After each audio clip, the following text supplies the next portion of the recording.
Hey, have you ever heard of a Nintendo 64? And probably more importantly, have you ever looked at the controller and thought to yourself, how am I supposed to hold this thing? Well, I have some news for you.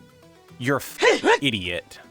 Now, before I do a drive-by and call you a moron, I'm going to use the fact that I pretend to have some sort of credibility, and we're going to talk about, I don't know, friggin' how, like, a controller impacts game design. So, let's get into it, I guess.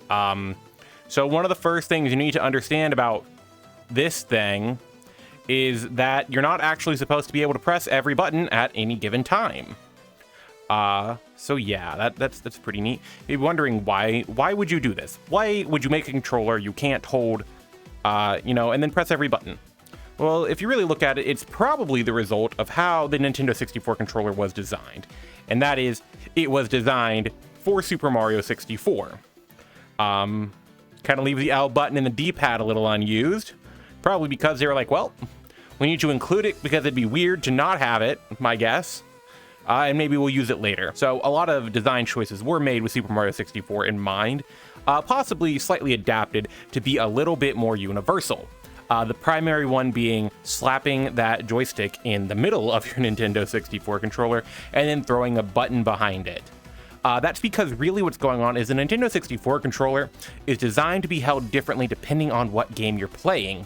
For example, if you've ever played Kirby 64 on the Crystal Shards on anything other than a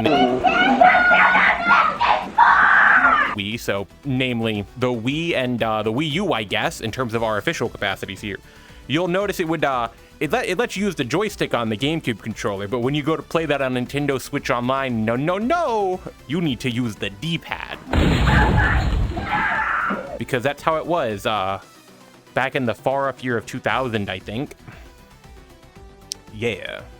Some of the design decisions of Super Mario 64 go on to affect certain things. Let's look at the C buttons, for example. Hello, and as you may have noticed, I am now at Lon Lon Ranch. I'm pretty sure this is the 3DS version. Anyways, we're talking about the effects of Super Mario 64 on The Legend of Zelda. Now, what people may probably already know is that the Zelda series was more or less designed to be sort of antithesis to Mario by having a lack of linearity and a larger focus on exploration, which is contrasted by the far more linear and course clear focus of the original Mario games. And then somehow they flip this around in the N64 era, funnily enough, but that's not important to right now. So what is the effect of Mario 64 on Ocarina of Time and, by extension, Majora's Mask? Well, let's take a look at our friends, the C buttons again. As you might have noticed, those are buttons and not an analog stick. Why is that important? Anyway, what you need to understand is that while the C buttons were primarily designed to act as camera control, that was not their only use. Generally speaking, using a second analog stick does a good enough job. However, there are some exceptions. For example, as Zelda we're already talking about, your items and talking to a fairy have been dedicated to the C buttons. Ooh, they're in the corner, maybe, depending on whether or not this video is flipped or not. I don't friggin' know. Anyway, so what does that mean? What does that mean? Well, you see here in The Legend of Zelda, you have a sword that's assigned to one button, and then you have a general purpose context sensitive action button where you can do things like open doors, roll, talk to people, throw stuff, be a public nuisance. Anyway, so okay, we're gonna talk about this shit. Okay, so Ocarina of Time. Let's look at the face buttons on this Nintendo 64 controller, right? We got pause. It pauses perfect. You know what it does. You got this doohickey. You use that to move. Under that, Z button. We'll get to that later. R button. It's really used for menus. L button. Don't think it does anything. D-pad. Don't think it does anything. Now, as you can see, we got these 6 buttons, right? A. I'm pretty sure that's our general purpose context sensitive action buttons, right? What does that mean? That means it does a bunch of stuff and it tells you what it does on screen at any given time. Oh, do you need to talk to someone? Press A. Do you need to pick up a pot and throw it at someone? Press A. You need to open a door? Thank you, Navi. You press A. You can also use it to speedrun. Anyway, B is dedicated to hitting stuff with a sword. Pretty cool. 2 super big major functions that are lined up. However, you have these other 4 wonderful doodads here that are used for something that you want to be able to access quickly and easily. What do these do? That's right, we assigned our nifty items, our dungeon items, the crap we get for exploring spooky dungeons, to the C buttons.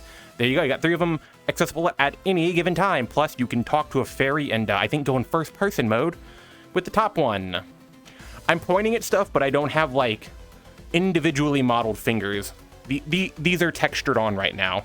What you need to understand is that was how you controlled these 2 Zelda games for the 64, you know, on the 64.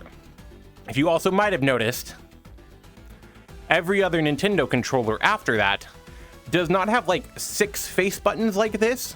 A lot of ports of Ocarina of Time and Majora's Mask leave the player using the right analog stick as their impromptu C buttons, and for the most part, it does work. It does work pretty good, except for when you're playing Banjo-Tooie or Kazooie, and you try to use the Wonder Wing, and you can't put 2 and 2 together that you're supposed to crouch and hit the right C button because there is no C button, and why the crap would you do that? That doesn't make sense from like a control point of view. Anyway, that's me ranting about how C buttons don't necessarily translate well, because they are not analog sticks. What was I saying now? All right, we got the Wii U gamepad.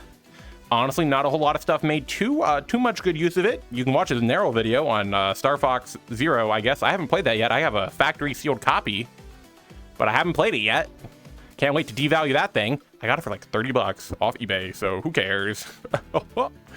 Anyway, let's see. Game Boy games, you know, you had to condense some buttons for porting games with more buttons to the Game Boy and the Game Boy Advance.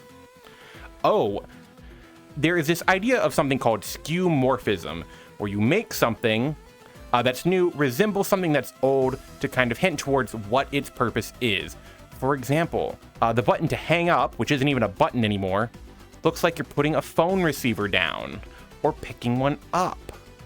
These have gone a lot more, you know, vectorized and minimalized, but that's like the idea of what's going on. These could theoretically be any symbol, but this helps people understand what you want to do.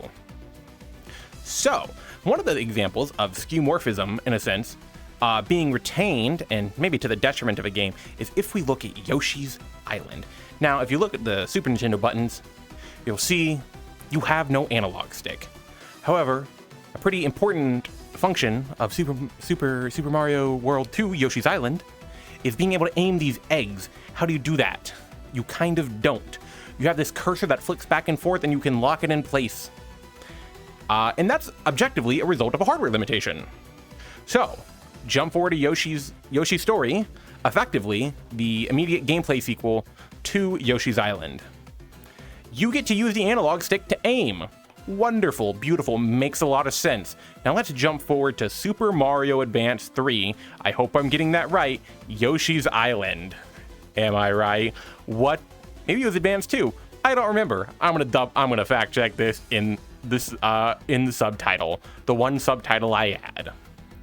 You'll see, because once again, you are playing a Super Nintendo game where there was no analog stick, and you're on a Game Boy Advance. We went back to the old aiming. Makes sense. Jump forward to the Nintendo DS, and you know, the death of the Game Boy Advance. What do we have? We have a touchscreen. I did the math, but this works out to a theoretically reasonably usable several thousand buttons that the player has access to. Reasonable being you have at least one pixel dedicated to a button. That is not what they did. They went back to the weird whatever this aiming is. I didn't really question it, nor did I question it on the 3DS, where you had an analog stick once again, except holy crap, it takes so freaking long to throw an egg. And then Yoshi's Woolly World happened. You had a brand new second analog stick that could have been used for aiming, and they didn't do it. I didn't question it. I just thought, this is Yoshi's Island at this point. It's a good point, but I don't care. All right, let's freaking cut to the whole game I wanted to talk about and the reason I made this video.